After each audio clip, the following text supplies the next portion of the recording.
तो सवाई जय सिंह के अंदर हमने क्या पढ़ा था कि सवाई जय सिंह की सामाजिक कार्य क्या क्या किए थे, सवाई जय सिंह की प्रमुख उपलब्धियां थी, उनके बारे में हमने चर्चा की थी। सुन लो अब देवियों, तो आज जब मैंने लास्ट बार आपको बताया था कि सवाई जय सिंह था, उसकी एक सिसोदिया रानी से विवाह हुआ था, याद है? और सिसोदिया रानी के साथ जब विवाह हुआ था तो उसके साथ एक समझौता किया गया था कि सिसोदिया रानी का जो पुत्र होगा वो क्या बनेगा? राजा बनेगा। लेकिन सवाई जय सिंह ने किसको राजा बना दिया? ईश्वर सिंह को। अब ईश्वर सिंह को राजा बना दिया, इसका मतलब यह था कि माधो सिंह, जो इस सिसोदिया रानी से जो पुत्र हुआ था उसका नाम क्या था? माधो सिंह। तो माधो सिंह और ईश्वर सिंह के बीच में क्या होगा? अब झगड़ा होगा, क्योंकि दोनों भाई आपस में क्या करेंगे? लड़ेंगे। ठीक है ना, उनके बारे में थोड़ी सी हम चर्चा करेंगे। तो आज हमारा नया शासक होगा ईश्वर सिंह।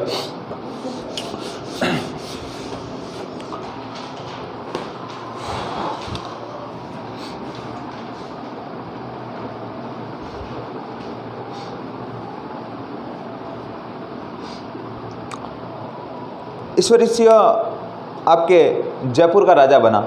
जयपुर की स्थापना कब हुई? 1727। ठीक है ना, कि किसके द्वारा स्थापना की गई थी? आपके सवाई जय सिंह के द्वारा इसकी स्थापना की गई थी। पहले इनकी राजधानी कौन सी थी? सबसे पहले आमेर, दोसा के बाद दूसरी राजधानी कौन बनी? आमेर। तीसरी कौन सी बन रही है? जयपुर। ठीक है ना, जयपुर बाद में आया। तो आपको पूछें कि पुरंदर की संधि करने वाला मिर्जा राजा जय सिंह कहाँ का शासक था? आमेर का, क्योंकि उस समय तक जयपुर नहीं था। ठीक है, अब देखो ईश्वर सिंह एंड देन 1743 से लगाकर 1750 के जो ये समय है, इसके बीच तक आपका क्या रहेगा? जयपुर का शासक रहेगा। अब ये शासक था तो इसका एक सौतेला भाई माधो सिंह था। इन दोनों के बीच में क्या होगा? झगड़ा होगा। इसके लिए एक युद्ध होता है जिसे कहते हैं राजमहल का युद्ध। कौन सा युद्ध? राजमहल का युद्ध। तो लिख सकते हैं कि राजमहल का युद्ध, राजमहल का युद्ध। राजमहल आपके टोंक में पड़ता है। कहाँ पड़ता है? टोंक। टोंक नवाबों की नगरी। ठीक है ना, शायद तक आपने 12th की हिंदी साहित्य की किताब के अंदर या किसी के अंदर पढ़ा होगा, लखनवी अंदाज पाठ पढ़ा हुआ 10th में। हाँ, तो वही टोंक। तो नवाब कहाँ जाते थे? टोंक। भारत का जो नवाबों का शहर कहते हैं उसे कहते हैं लखनऊ को। किसे कहते हैं? लखनऊ को। ठीक है ना, तो ये युद्ध होता है आपके 1747 ईस्वी के अंदर। तो राजमहल का युद्ध 1747 ईस्वी के अंदर अब किन भाइयों के बीच में होगा? माधो सिंह और ईश्वरी सिंह के बीच में। तो लिखते हैं हम इधर कि एक तरफ लिखते हैं ईश्वरी सिंह और दूसरी तरफ क्या लिखते हैं? माधो सिंह।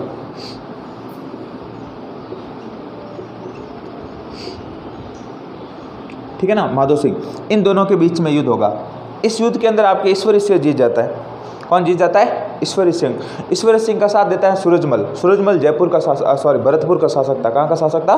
भरतपुर का। तो एक तरफ लिखूंगा मैं सूरजमल, तो ईश्वर सिंह का साथ किसने दिया? आपके सूरजमल ने। तो माधो सिंह ने कहा कि भाई साहब मेरे साथ भी कोई ना कोई आ जाओ। तो माधो सिंह का साथ देंगे कौन? मेवाड़ वाले। कौन देंगे? मेवाड़ वाले। क्यों देंगे? क्योंकि माधो सिंह का और मेवाड़ वालों का क्या रिश्ता है? किसका बेटा है माधो सिंह? सिसोदिया रानी का बेटा है ना, तो सीधी बात रिलेशनशिप वाले लग रहे मेवाड़ वाले। तो मेवाड़ वाले किनका साथ देंगे? माधो सिंह का। तो जगत सिंह था मेवाड़ का शासक। कौन था? जगत सिंह सेकंड। कौन था? जगत सिंह सेकंड। तो माधो सिंह का साथ किसने दिया? जगत सिंह सेकंड। जगत सिंह सेकंड। और किसने दिया? जोधपुर का शासक उमेद सिंह। ठीक है ना, उमेद सिंह ने साथ दिया। सॉरी, उमेद सिंह कहाँ का था? आपके बूंदी का। जोधपुर का उमेद सिंह तो बाद में आएगा 1944 ईस्वी के आसपास। ठीक है ना, जो जयपुर के अंदर जोधपुर के अंदर आपके चित्र पैलेस वगैरह बनाते हैं ना, वो उमेद सिंह, वो बाद में आएगा। ये आपके कहाँ का था? बूंदी का। ठीक है ना, तो इन लोगों ने किसका साथ दिया? आपके माधो सिंह का। एक व्यक्ति आता है दुर्जन साल हाड़ा। कौन आता है? दुर्जन साल हाड़ा। हाड़ा कहाँ के थे? कोटा के। तो दुर्जन साल हाड़ा ने भी किसका साथ दिया? माधो सिंह का। दुर्जन साल हाड़ा।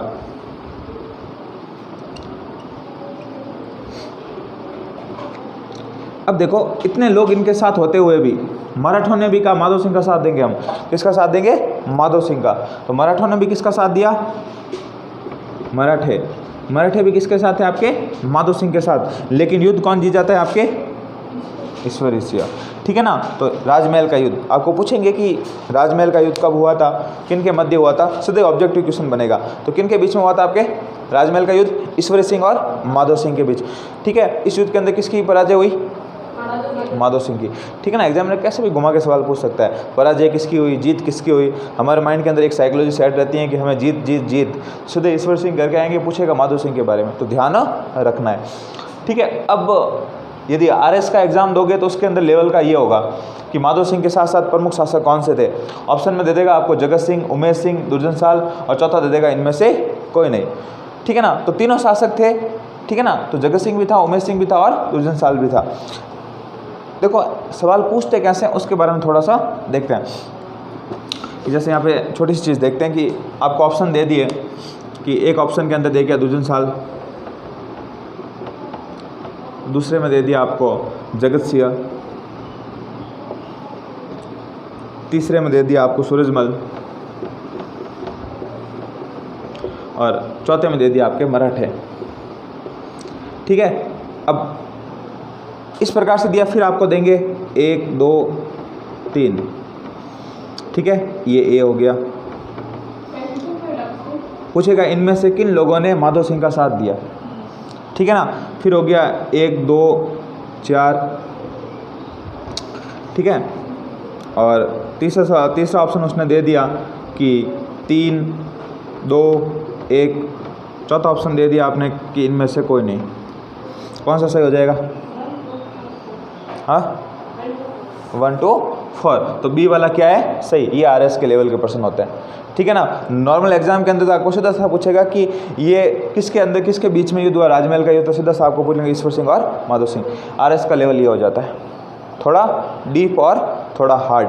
ठीक है ना। तो इस लेवल के लिए भी हमें तैयार रहना है अभी से, ताकि ये करें उससे पहले वाले वो भी हमारे साथ में तैयार हो जाए। ठीक है ना। आगे देखो,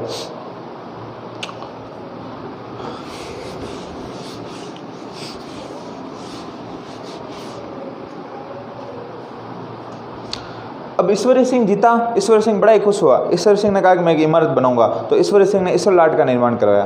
तो लिख सकते हैं कि इस जीत के बाद लिख ले कि राजमहल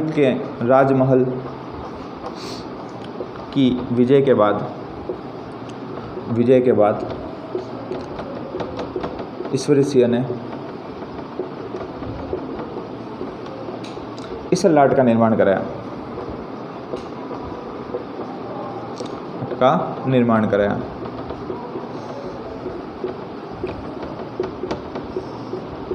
IMP करके लिखना। ये सवाल आपके टीचर के एग्जाम के अंदर पूछा हुआ है कि ईश्वर लाट का निर्माण किस शासक ने कराया था? ईश्वरी सिंह ने। किसने करवाया था? ईश्वरी सिंह ने। ये भी पूछा हुआ है कि ईश्वरी सिंह ने राजमहल के युद्ध के विजय के बाद कौन सी इमारत का निर्माण करवाया था? तो कौन सी इमारत थी? ईश्वर लाट। कौन सी थी? ईश्वर लाट। ठीक है ना। इसे स्वर्गासुली भी कहते हैं। ईश्वर लाट को क्या कहते हैं? स्वर्गासुली। टाइम ऐसा आएगा कि इससे कूद के वो जान देगा अपनी। कौन? ईश्वरी सिंह। सुसाइड करेगा। कैसे करेगा उसके बारे में भी जानेंगे। फिर आपके जैसे ही राजमहल का युद्ध खत्म हुआ 1747 के अंदर माधो सिंह का दिमाग खराब हुआ। माधो सिंह ने कहा ऐसे कैसे हार जाएंगे भाई, वापस युद्ध करेगा। माधो सिंह ने दूसरा युद्ध और किया 1948 के अंदर। कब किया? 1990 याद है, 1748। उस युद्ध का नाम है बगरू का युद्ध। ठीक है। ये लिखो, फिर बगरू का युद्ध करते हैं।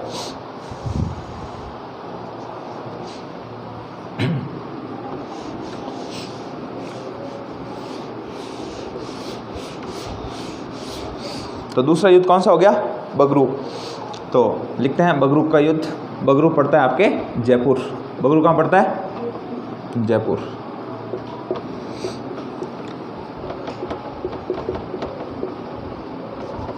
आज तो 19 पीछे ही नहीं छोड़ रहा है। 1748। ठीक है। इस युद्ध के अंदर भी वापस दोनों भाई आमने सामने। कौन कौन होंगे? एक तरफ ईश्वरी सिंह और दूसरी तरफ कौन है? माधो सिंह। वही बात वापस आपके भरतपुर का कौन था? सूरजमल। इसे जाटों का प्लेटो या अरस्तु कहते हैं, ठीक है ना, किसको? सूरजमल को। इसने जीना आराम कर दिया था मुगलों का, बहुत ही खतरनाक शासक था। भरतपुर के जब जाट पढ़ेंगे ना तब बताया जाएगा आपको कि कितना खतरनाक शासक था ये, ठीक है, सूरजमल। और माधव सिंह के साथ वापस कौन आपके?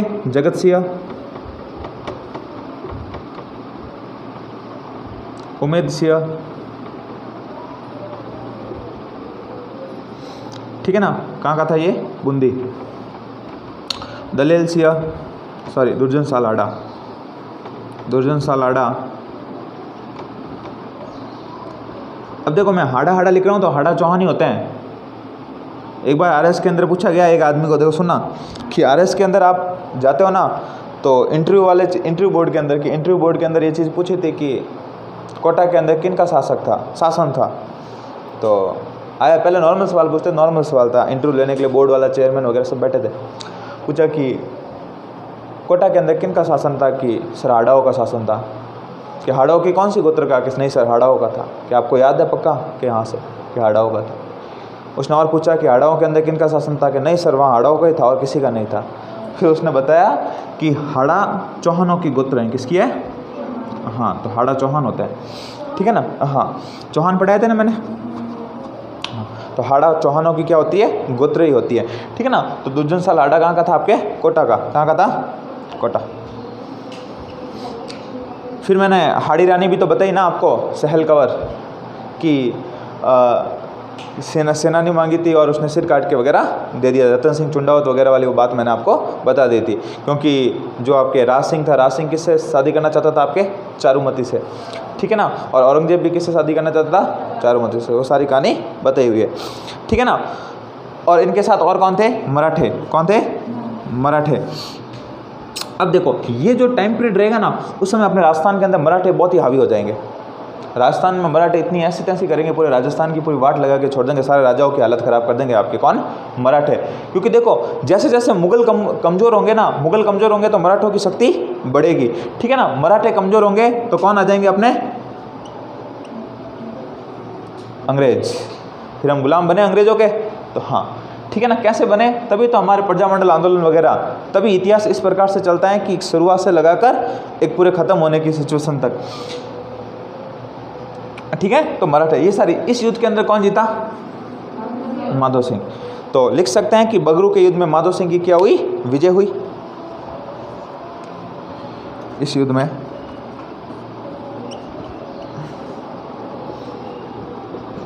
माधव सिंह की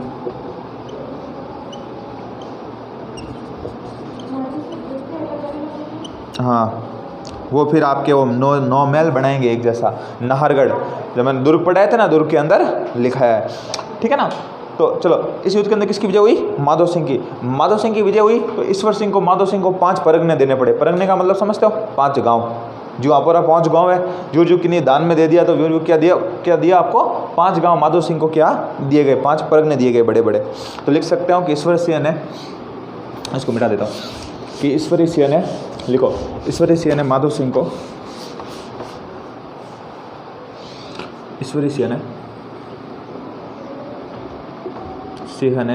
माधव सिंह को 5 परगने दिए,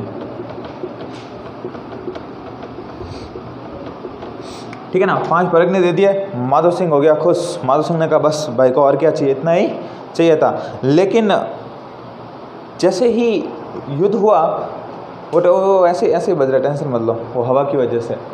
ये एक बार बंद कर देना उसको पूरे, ठीक है ना। तो देखो 5 परगने दिए और उमेद सिंह था, उमेद सिंह कहाँ का था? बूंदी का, ठीक है ना। ऊपर की वजह से नहीं आ रहा है। माधव सिंह कहाँ का था? उमेद सिंह को बूंदी का राजा स्वीकार किया गया। बूंदी का राजा स्वीकार किया गया।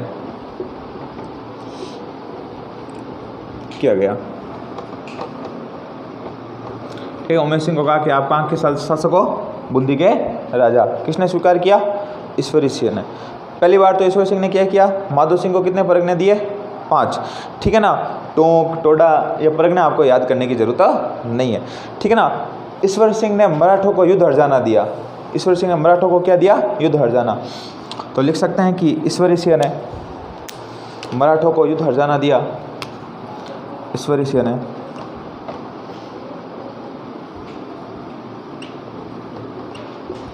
मराठों को युद्ध हर्जाना दिया।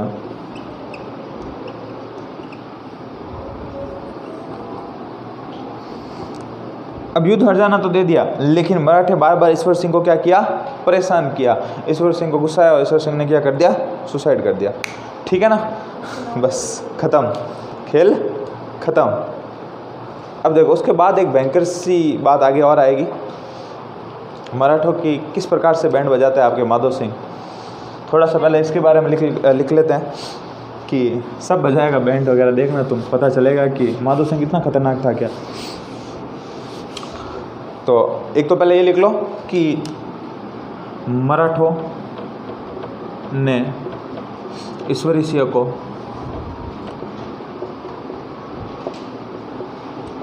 टैक्स के लिए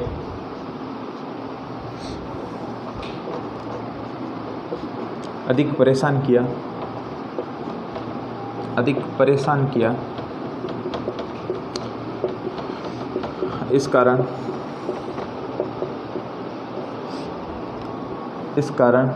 ईश्वरी सिंह ने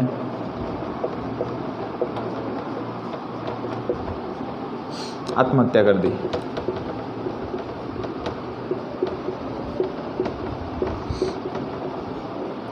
हुआ क्या कि इस प्रकार से आप कभी जयपुर जाओगे तो देखोगे कि इसलाट बनी हुई है, ठीक है ना। तो साधारण मंजिलों की बनी हुई इसलाट, तो थोड़ा इधर ध्यान देना, इसलाट बनी हुई है। ईश्वर सिंह क्या हुआ, यहाँ पे खड़ा था, ठीक है, यहाँ खड़ा था और यहाँ से जैसे मराठों को आते देखा, मराठों की सेना थी भयंकर, मराठों को आते देखा ईश्वर सिंह का, अच्छा ये तो पटक पटक के मारेंगे। ईश्वर सिंह यहाँ से नीचे और क्या हो गई, मृत्यु हो गई। ईश्वर सिंह ने क्या कर लिया, सुसाइड कर लिया। किसके डर की वजह से किया। अब आपको सवाल पूछेंगे कि ऐसा कौन सा शासक था जिसने मराठों की डर की वजह से आत्महत्या कर दी, कौन था, ईश्वरी सिंह। कितने सवाल बन सकते हैं, मतलब एक हद होती है सवाल बनाने की, आदमी कहीं फंसा सकता है आपको बस। हाँ तो बोल रहे कहीं मरवा सकते हैं आदमी को, बस आदमी को सोचना चाहिए। भगवान ने कभी पोस्ट दी इतनी लेवल की, अच्छी पेपर बनाने लेवल की, तो ज़रूर पिलौनी का सवाल डालेंगे, एक आधा सवाल तो होना चाहिए, ठीक है ना। कोई ना कोई मंदिर के डाल देंगे, हाँ यहाँ मंदिर है कि नहीं है। माधो सिंह, अब भाई मर गया तो सीधी बात है दूसरा भाई शासक बनेगा, सौतेला है तो क्या हुआ, है तो भाई, ठीक है ना। देखो माधो सिंह की स्टोरी सुनो, हुआ क्या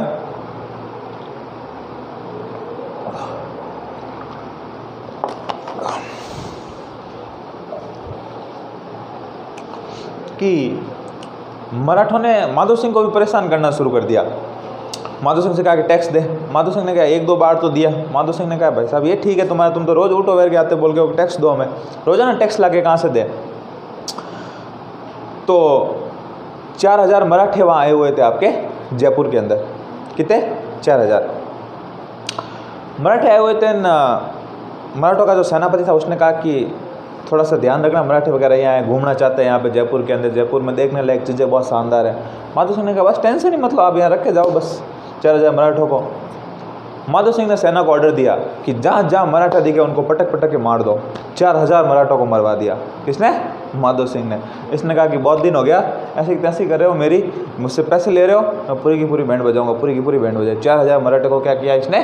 कत्लेआम कराया। ये आरएस के अंदर सवाल पूछा हुआ है कि ऐसा कौन सा जयपुर का शासक था जिसने 4000 मराठों का कत्लेआम करवाया था? कौन था? आपके माधो सिंह। 4000 मराठों को मार दिया था। तो इसका जो शासन पीरियड था आपके 1750 से लगाकर 1768 ईस्वी तक, 1751 ईस्वी के अंदर इसने 4000 मराठों का कत्लेआम करवाया।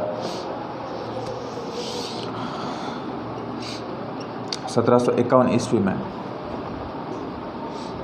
इसने 4,000 मराठों का।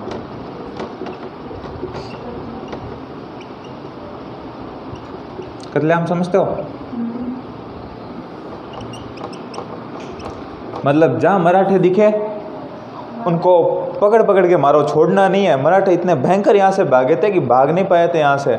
उनको जैसे ही बाहर जाता कोई पकड़ के लाके उसको मारते थे। और सोचो कितने खतरनाक तरीके से मराठों को मारा होगा इसने, ठीक है ना। किसने? आपके माधो सिंह ने। और फिर इसने 1759 के अंदर मराठों के साथ एक युद्ध किया जिसका नाम आता है कांकोड़ का युद्ध। कौन सा युद्ध? कांकोड़। कांकोड़ पड़ते हैं आपके टोंक में। इस युद्ध में मराठों को हराया। तो लिख सकते हैं कि 1759 ईस्वी के अंदर, 1759 ईस्वी में कांकोड़ युद्ध में मराठों को हराया।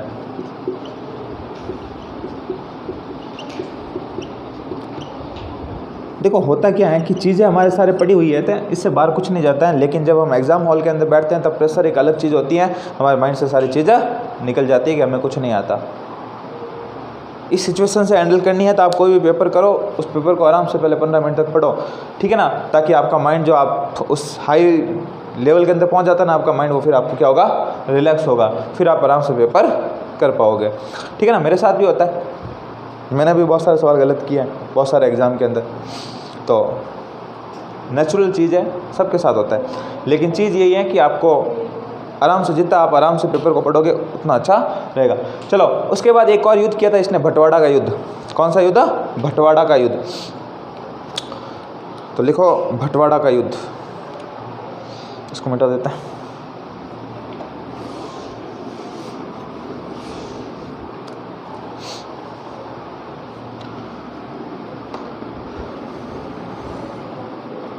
भटवाड़ा का युद्ध ये हुआ था आपके 1761 के, क्या है 1761, हाँ 1761 ईस्वी में। भटवाड़ा पड़ता है आपके 12 में। कहाँ पड़ता है? 12।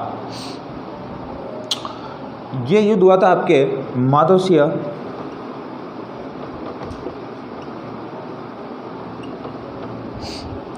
वर्सेस रणथंभौर का एक शासक था, ठीक है ना, शत्रुसाल कोठा का।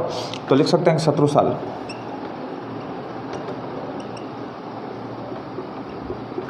देखो हुआ क्या था कि जो रणथंभौर का दुर्ग था ना, रणथंभौर के दुर्ग के लिए युद्ध हुआ। मैंने आपको रणथंभौर का दुर्ग पढ़ाया हुआ है। किसके लिए फेमस है? त्रिनेत्र गणेश मंदिर, नवलखा दरवाज़ा। कौन सा दरवाज़ा? नवलखा। बहुत बार एग्जाम के अंदर पूछा हुआ है, ठीक है ना, ठीक है ना। अलग अलग जगह पे अलग अलग चीज़ें। नवलखा दरवाज़ा कहाँ पर है? 32 खंभों की छतरी। किसकी याद में बनाई गई थी?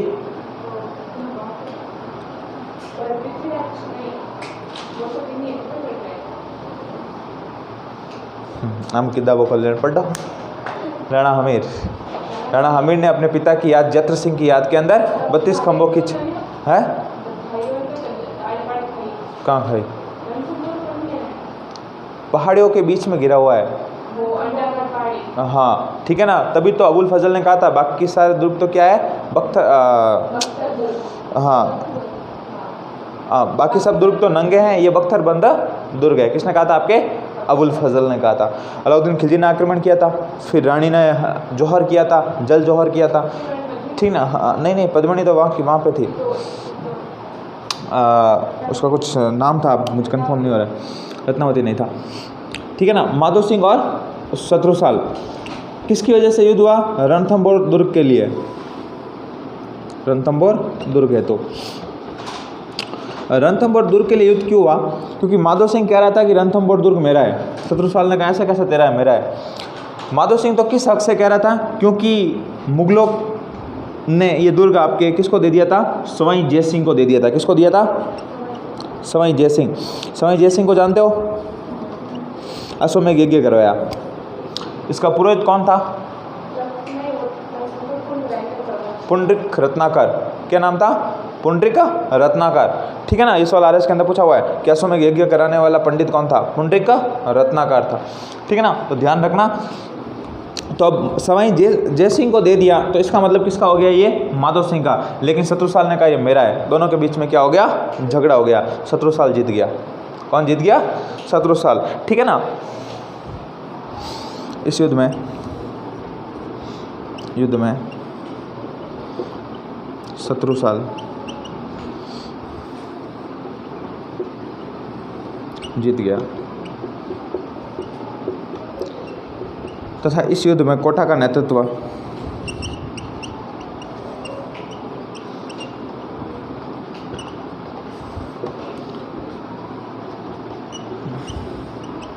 जालिम सिंह झाला ने किया था। किसने किया था? जालिम सिंह झाला ने किया था।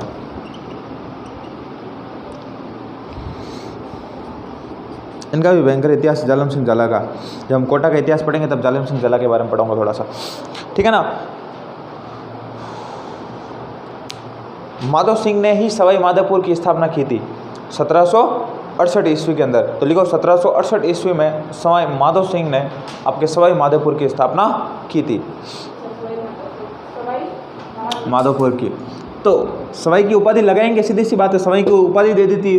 किसने दी थी सवाई की उपाधि इनको? औरंगजेब ने। किसने दी थी? औरंगजेब ने।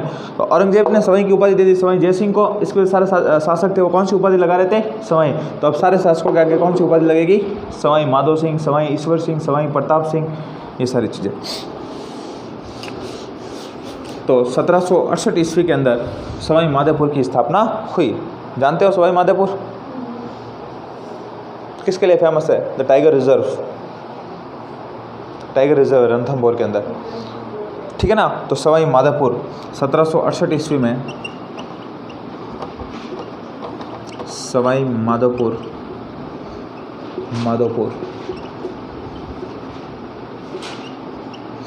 की स्थापना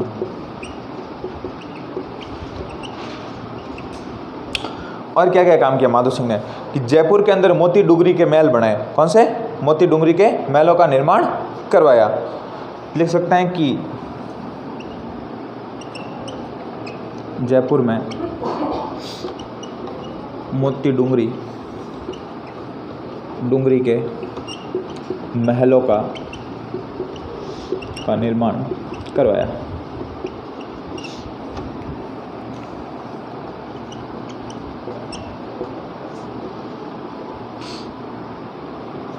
और क्या किया इसने कि डुंगरी के महलों का निर्माण करवाया। शीतला माता करवाई थी। माता खंडित मूर्ति की क्या होती है? पूजा। तो उस माता का मंदिर किसने बनाया था? सवाई माधव सिंह ने। तो लिख सकते हैं कि शीतला माता का मंदिर बनाया चाकूस में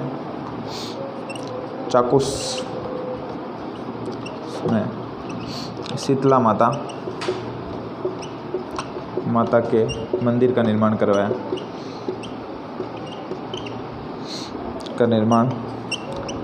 था।